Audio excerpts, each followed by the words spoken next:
नमस्कार दोस्तों, मैं रोशनी यादव और आप देख रहे हैं रोशनी अपडेट्स। कैसे हैं आप सब? अच्छे होंगे, सबकी तैयारी भी अच्छी चल रही होगी। चलिए यहाँ पे बात कर लेते हैं आज कुछ नई वैकेंसीज़ के बारे में, ठीक है? क्या है ये वैकेंसीज़ और कौन से डिपार्टमेंट के अंदर आई हुई है, कितनी वैकेंसीज़ हैं, क्वालिफिकेशंस क्या-क्या हैं, इन सब के बारे में हम इस वीडियो में बात करने वाले हैं। तो प्लीज़ अगर चैनल पे आप नए हैं तो चैनल को सब्सक्राइब ज़रूर कर लीजिएगा, वीडियो को लाइक कीजिए, शेयर कीजिए ज़्यादा से ज़्यादा। देखिए, ये जो वैकेंसीज़ हैं, ठीक है? वो आरबीआई के हिसाब से मतलब आरबीआई के जो अंडर में ये निकाली गई हैं, ठीक है? और असिस्टेंट की जो है वो वैकेंसीज़ है, यानी अच्छी खासी पोस्ट जो है आपकी रहने वाली है। अब हम बात करेंगे क्या-क्या है, क्या-क्या प्रोसेस है, क्या-क्या सारी चीज़ें रहने वाली हैं। देखिए आरबीआई है, रिज़र्व बैंक ऑफ इंडिया, हम सब जानते हैं कि रिज़र्व बैंक ऑफ इंडिया है, ये अपने भारत की सबसे बड़ी बैंक है वाली, ठीक है? ये सभी बैंकों को कंट्रोल करती है, तो यहाँ पे वैकेंसीज़ है तो अपने आप में बहुत बड़ी अपॉर्च्युनिटी निकल के आ रही है। अब आरबीआई जो है, ठीक है, इसने क्या करा है, असिस्टेंट्स के यहाँ पे कुछ पदों को निकाला है, ठीक है? और ये मैं आपको बता रही हूँ कि ये भी अच्छे खासे हैं, इनकी जो संख्या है वो भी ठीक-ठाक है। देखिए, इसमें जो एप्लीकेशन फॉर्म्स जो हैं वो आपके 16 तारीख से यहाँ पे होने वाले हैं, ठीक है? 16 फरवरी से, और इसकी जो लास्ट डेट है वो 19 मार्च रहने वाली है। अब बात कर लेते हैं कि जो इसमें एज लिमिट है वो क्या रहने वाली है, तो देखिए यहाँ पे जो मिनिमम एज है वो आपकी 20 माँगी गई है, यहाँ पे 20 से 28 आपकी जनरल कैंडिडेट्स के लिए रहने वाली है। 20 से 31 जो है वो आपकी ओबीसी कैंडिडेट्स के लिए, और 20 से 33 इयर्स जो है एससी-एसटी कैंडिडेट्स, अगर आप इस एज क्राइटेरिया के अंदर आते हैं तो आप इसके लिए अप्लाई कर सकते हैं, ठीक है? अब हम यहाँ पे बात करेंगे वैकेंसीज़ टोटल हैं कितनी? देखिए यहाँ पे जो वैकेंसीज़ हैं वो हैं आपकी 540 प्लस, मतलब इन्होंने क्लियरली लिख रखा है कि वैकेंसीज़ को बढ़ाया भी जा सकता है आगे जाकर के, मतलब इनको जैसे नीड लग रही है, लेकिन इन्होंने फाइनली अभी जो है 540 तो आपकी वैकेंसीज़ फिक्स है ही। इसके प्लस जितनी भी है बढ़ सकती है, क्लियर? अभी क्या है, एजुकेशन क्वालिफिकेशन क्या-क्या चाहिए आपको इस वैकेंसीज़ के थ्रू? देखिए, सबसे पहले इसमें आपके पास कुछ ज़्यादा एडवांस नहीं चाहिए कि इन्होंने माँगा बीकॉम वगैरह है, बैंकिंग की है, तो उसमें ऐसा कुछ नहीं है। आपके पास किसी भी स्ट्रीम से बैचलर डिग्री होगी तो आप इसमें अब जो है अ, आप इसमें अप्लाई कर सकते हैं, ठीक है? आप इसमें एप्लीकेबल होंगे अप्लाई करने के लिए। और साथ ही साथ ये कह रहा है लोकल आपको लॉन्ग लैंग्वेज आनी चाहिए। जैसे आरबीआई ने क्या करा है कि मान लीजिए उत्तर प्रदेश के अंदर इन्होंने असिस्टेंट्स को हायर करना है, तो उत्तर प्रदेश की जो बेसिक लैंग्वेज है वो आपको आनी चाहिए, ठीक है? ऐसे ही मतलब स्टेट्स, बहुत सारे स्टेट्स होंगे तो वहाँ पे अदर स्टेट्स में कोई और लैंग्वेज बोली जाएगी, तो वहाँ पे आपको लोकल लैंग्वेज आनी चाहिए, जहाँ से भी आप आवेदन कर रहे हैं वहाँ की, ठीक है? अब यहाँ पे ये जो कैटेगरी वाइज़ वैकेंसीज़ हैं कि कितनी कैटेगरी में कितनी वैकेंसी, उन्होंने इसको ओपन नहीं किया है। ये वैकेंसीज़ अपडेटेड, इन्होंने क्लियर बोल रखा है कि यहाँ पे अपडेटेड सून, यानी जल्दी इसको बताया दिया जाएगा कि किस वैकेंसीज़ में, किस कैटेगरी के थ्रू कितनी वैकेंसीज़ को दिया गया है। अब यहाँ पे बात कर लेते हैं सिलेक्शन प्रोसेस की। देखिए यहाँ पे जो आरबीआई है, ठीक है, इन्होंने क्या है, सबसे पहले इन्होंने रिटन एग्ज़ाम में प्रीलिम्स को रखा हुआ है, नहीं आपको सबसे पहले प्री आप इसको अगर क्वालीफाई करते हैं देन ही आप मेंस रिटन एग्ज़ाम्स में बैठेंगे, ठीक है?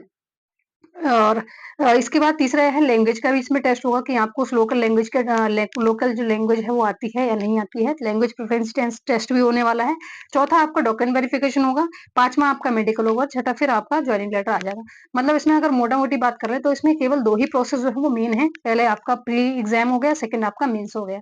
देखिए लैंग्वेज तो आप आराम से उसको कर ही लेंगे, क्योंकि वो केवल ये चेक करेंगे कि आपको लैंग्वेज आती है या नहीं आती है, बस सिंपल है। अब यहाँ पे बात कर लेते हैं कुछ एग्ज़ाम पैटर्न की। एग्ज़ाम पैटर्न क्या रहने वाला है? देखिए प्रीलिम्स के लिए अगर हम बात कर लेते हैं, तो इसमें 1/4 की नेगेटिव मार्किंग रहने वाली है, 0.25 की नेगेटिव मार्किंग है, साथ ही साथ ऑब्जेक्टिव टाइप यहाँ पे आपको क्वेश्चन्स मिलने वाले हैं प्री के अंदर। अब सब्जेक्ट कौन-कौन से हैं उस पे भी बात कर लेते हैं। देखिए सबसे पहले इंग्लिश का आपका 30 क्वेश्चन और 30 ही नंबर इसमें मिलने वाले हैं। टाइम जो है वो आपका सेक्शन वाइज़ रखा गया है, 20-20 मिनट का, यानी आपने क्या है कि अगर आप टाइम को ऊपर कर लेते तो आपका, अगर ये ऑनलाइन हुआ तो फिर ऑटोमेटिकली क्या होगा, आपका जितना भी टाइम है वो मतलब आपका जो पोर्शन है वो हट जाएगा वहाँ से। न्यूमेरिकल एबिलिटी यानी मैथ्स के क्वेश्चन रहने वाले हैं 35 ही यहाँ पे मिनट आपका टोटल नंबर मिलने वाले हैं, और यहाँ पे 20 मिनट्स में आपको उसको कवर करना है। रीजनिंग के भी आपको 35 क्वेश्चंस दिए जाएँगे, 35 आपके नंबर यहाँ पे मिलने वाले हैं आपको, और 20 मिनट में ही आपको इसको कंप्लीट करना होगा। यानी केवल इंग्लिश की बात करें तो 30 है, बाकी सब में 35-35 है, यानी मैथ्स और रीजनिंग के 35-35 क्वेश्चंस आपको देखने को मिलेंगे। टोटल जो नंबर ऑफ क्वेश्चंस हो गए वो 100 होगा, टोटल जो टाइम की बात करें वो हो गया 1 घंटा, ठीक है? अब अगर आप प्री क्वालीफाई कर लेते हैं देन आप आ जाते हैं मेंस में। तो मेंस में क्या है, ठीक है? तो मेंस में आपकी जो नेगेटिव मार्किंग है वो भी सेम है, 1/4 की यानी 0.25 की नेगेटिव मार्किंग है। आपको इसमें भी ऑब्जेक्टिव टाइप्स क्वेश्चंस देखने को मिलेंगे। अब इसमें सेक्शन की बात कर लेते हैं, क्या-क्या सब्जेक्ट पूछे जाएँगे। देखिए यहाँ पे इंग्लिश के 40 क्वेश्चन, 40 नंबर, और 30 मिनट के अंदर आपको करना है। सेक्शन वाइज़ इसमें सभी में 30 मिनट है, केवल लास्ट में जनरल नॉलेज का जो आपका को पोर्शन रहने वाला है उसमें आपको 25 मिनट ही मिलेंगे, ठीक है? तो आपका न्यूमेरिकल यानी मैथ्स में 40 क्वेश्चन 40 नंबर 30 मिनट में, रीजनिंग के 40 क्वेश्चन 40 नंबर 30 मिनट में, और कंप्यूटर के आपके 40 क्वेश्चन 40 नंबर 30 मिनट 20 मिनट के अंदर। मतलब कंप्यूटर में आपको और कम यहाँ पे टाइम दिया जा रहा है।